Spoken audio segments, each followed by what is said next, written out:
من اگه کسی رو داشتم دیگه در به در نبودم، با غم و غربت و اندوه دیگه هم سفر نبودم. اگه زخم نخورده بودم تو رو باور نمی کردم، توی این حصار پردم با غمت سر نمی کردم. من اگه کسی رو داشتم دیگه در به در نبودم، با غم و غربت و اندوه دیگه هم سفر نبودم.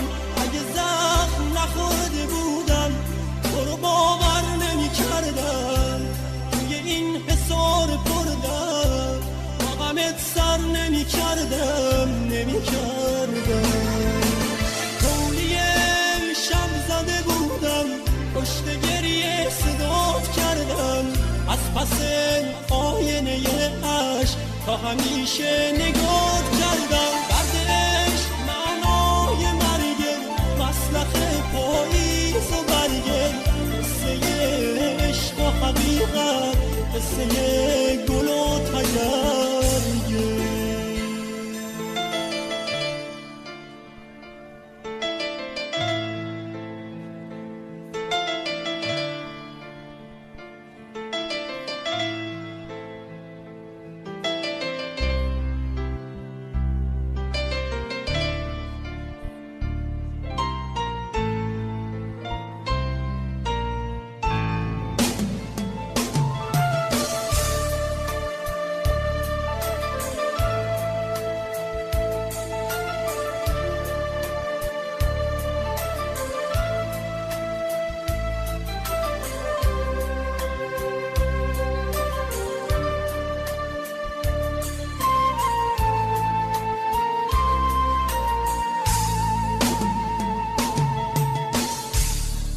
دردم درد تو بود، درد دور از من و ما بود، شکل تنهایی و غربت سرنوشت آدما بود.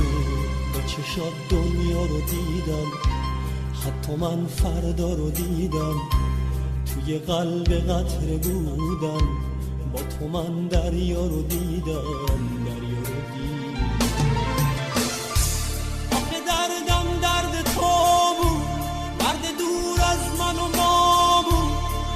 تنهایی و غربت سرنوشت آدما بود. با چشات دنیا رو دیدم، حتی من فردا رو دیدم، توی قلب قطره بودن، با تو من دریا رو دیدم. توی شب زده بودم پشت گریه صدات کردم، از پس آینه عشق تا همیشه نگات کردم. دردش معنای مرگه، مسلخ پاییز و برگه، قصه عشق و حقیقت، قصه